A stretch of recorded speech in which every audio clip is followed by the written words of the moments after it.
All right, so yeah, we're having another talk about the Vancouver Canucks, and it's kind of funny because at this time of the season, there aren't Canucks games every other day and back-to-backs and 3 games in 4 nights, stuff like that. That's kind of done. Like, we actually have days where the Canucks are taking a significant amount of time off, and by significant amount of time, I'm thinking like 2 days each, 3 days each, and that's great for me because it gives me an opportunity to go out there and make more Canucks-centric videos that aren't just game reactions time in and time out. Because the Canucks had spent so much time earlier on in the year playing all these games, now all the other teams in the NHL have fewer games played than Vancouver, meaning that Vancouver is able to slow down and the other teams have to go out there and play catch-up. But long story short, the Canucks don't play today, they don't play tomorrow, which means we have ourselves an opportunity to talk about one of the many topics that have been bringing themselves up when it comes to this team. Let's talk about the future of Brock Boeser. Let's talk about Bruce Boudreau, whether or not he comes back. Let's talk about the draft. Let's talk about the prospects. We can talk about a whole bunch of stuff because there aren't too many games anymore. So, we're going over onto the province here for the first of what is going to be a few video topics centered around the future of this team, where Patrick Johnston on April 3rd went out there and interviewed the Canucks' current GM, Patrik Allvin. The guy who took over the reins as general manager of the Canucks after Jim Benning has spoken out to the media here. And, according to Patrick Johnston, he is a believer in open minds and hard work. It's not a sprint to get to the NHL, Allvin said. My biggest thing would be to tell my staff that if you're not going to find a perfect player, except for maybe 1 or 2 in the draft, that are exceptional. Okay, wait, what in the world does that quote mean? If you're not going to find a perfect player, except for maybe 1 or 2 in the draft that are exceptional, I think what he's trying to say is if you're not going to get somebody who's perfect, just get 1 or 2 guys that are exceptional. Okay, there you go. That makes a lot more sense. The link will be in the description if you want to go ahead and read what PJ has written about. But this pretty much is an interview with Patrik Allvin, and it gives us a little bit of an insight as to what he feels the Vancouver Canucks are as a team right now. The article opens up talking about Patrik Allvin's origins, where he grew up, his local hockey team, etc. A few interesting things over there. He talks about Ulf Samuelsson and Jens Samuelsson, who had won Stanley Cups and all that stuff. Some cool introductory stuff into Patrik Allvin and his hockey-loving world. They talk about how Allvin wanted to be an NHL player, but how he wasn't good enough to go out there and do that. So he signed up to study sports management and found a job working at a bank to pay the bills. There was an entire segment done about his life at home before becoming an NHL executive, and eventually, when you go over to where things are today. You talk about what Patrik Allvin is to the Vancouver Canucks. He is the very first Swedish general manager in NHL history. The first Finnish GM happened to be Jarmo Kekalainen in the Columbus Blue Jackets system, and that was only a few years ago, so some big strides are being made in the National Hockey League when it comes to European executives at the top of the food chain. By the time the Canucks had hired Allvin on January 26th, he had served as the Penguins' director of amateur scouting, as an assistant GM, and as the interim GM of the Penguins as well, after current Canucks president Jim Rutherford resigned last year as Pittsburgh's GM. There are always new questions to dig into, many of which will help him still as a GM, he believes. There's always new things to learn about players, where they're coming from, what they're talking, what didn't work, why was he skating so bad at a young age and now his skating is good enough to be an NHLer? Why did I miss that? How do you assess character and maturity? I think character is important in building a team. You need good people in the dressing room. How much do they love the game? What's their passion for it? It's on us to walk them through it. You can get guys coming up in here, playing a couple of games, they think they're going to be NHL players, but they're going to soon realize that it's easy to play a couple of games, but once you get into the trenches going forward, you're on the road, it's going to be hard. That's where you've got to help them prepare for those moments. We as an organization need to work with the players, we need to help them to maximize their chances, and we need the scouts to see something in them. If it's their hockey sense, their skill level, their character, or speed, we need to see something there, and we need to work with every single one. It's on us.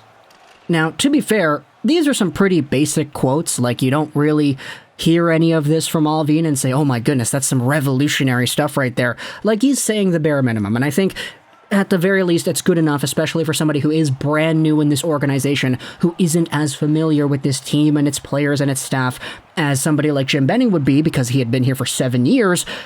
Comparative to Allvin, who has only been here for a few months, it makes sense that all he can really give us right now is the basics. There shouldn't be any unknowns. I think the players want to understand what's the expectations of me. You need players from underneath pushing up. I want to create internal competition, and that is going to be hard to be in the lineup every day. How do you prepare yourself? What kind of habits do you have? Now, this is the quote that got everybody up in arms talking about this interview with Patrick Johnson and Allvin, and describing what Allvin's perspective is on this entire team right here. We have some good players here in place. I think every single player down there in the room has something to prove. We don't have the superstar. We're not a contending team right now. So every single player has something to prove to us, and that's going to be the mindset moving forward. If you want to be a good team, there's only so much you can pay for players. You can pick and pay 1 or 2 players a lot of money, but then the team in front of you is not good. And I really like this last quote because it kind of indicates just where Rutherford and Allvin's direction with this team is going to go down. You can pick and pay 1 or 2 players a lot of money, but the team in front of you is not going to be great. There's only so much you can pay for players. Now, I don't know about you, but to me that says, okay, we're not keeping JT Miller. Because if he's going to go out there and demand that $8.5 million deal by 8 years like Mika Zibanejad ended up getting, then I don't really know how Allvin and co. would feel about having Petey, Hughes, OEL all over $7 million, and then having JT Miller also at 8 point something too. Furthermore, you had yourselves the comment that he made about how the Vancouver Canucks do not have a superstar. And I saw a lot of people saying, okay, wait, what about Pettersson? What about Hughes? What about Demko? Okay, firstly, when somebody says superstar, you don't usually think about the goaltenders right away. Let's just exclude Demko from this conversation because he's obviously referring to just players, guys that score points. When it comes to Elias Pettersson and Quinn Hughes, I think Daniel Wagner actually said it best here on Twitter. I get where he's coming from. Superstar is a very high bar to clear. I believe Pettersson and Hughes both have the potential to be that superstar player for the Canucks, but they both need to take a step next season. Best Mode then replied saying that Petey and Hughes are not quote-unquote superstars. They're great players that may one day be in that conversation, but they are currently not. This isn't a knock on them. And yeah, if I had to describe it, I'd agree. Pettersson and Hughes have the potential to be some of the best players in the entire gosh darn league. But right now with Elias Pettersson and his 49-point season and 68 games played, Quinn Hughes with his 53-point season and 66 games, would you say they are definitive bona fide superstars as of this moment? I don't think it would be unrealistic to say no. Furthermore, you have to remember where Allvin is coming from. He just came from Pittsburgh, where they were playing Malkin and Crosby and Letang, night in, night out for a decade. If there's anybody that probably knows what a superstar player is, it's probably Allvin. And saying to the media, yeah, we don't have a superstar player, we don't have a Crosby, we don't have a Malkin, we don't have a Letang. Sure, you could debate that Quinn Hughes is as good as Chris Letang is, or as Chris Letang was, but Chris Letang is on pace for 70-something points this year. Yeah, I still think there's a little bit more growth that Hughes can exhibit before he enters that conversation. Pettersson, comparing him to Crosby and Malkin, no contest. They're not even in the same conversation. And so for Petey and Hughes, yeah, they definitely can become superstars, but are they that right now? Not necessarily. Furthermore, you want to talk about other players, Brock Besser, Bo Horvat, okay, they're probably not superstars, quote-unquote. Heck, even JT Miller, with the amount of points that this guy has, he's got 82 points on the year, he's a top 10 point scorer. Is JT Miller the first player that comes to your mind when you think of the term superstar? When you think about the players that Allvin has had in the past, would you compare Miller to a Crosby or a Malkin? Probably not. Even though these guys get points, there are still some players in the top of the NHL points race where you think about them and you say, yeah, they're good, but they're not really superstars, They're just having a really good year. Take a look at the top 15 in points in the NHL. McDavid, Draisaitl, Huberdeau, Gaudreau, Matthews, Kaprizov, these are all superstars. Tkachuk? You could debate it, but I wouldn't necessarily say yes with all my heart. Same could be said for Nazem Kadri. Same could be said for Mikko Rantanen. JT Miller is right in that conversation too. And so when it comes to having bona fide top-of-the-league players, I'm not necessarily going to disagree with Allvin here.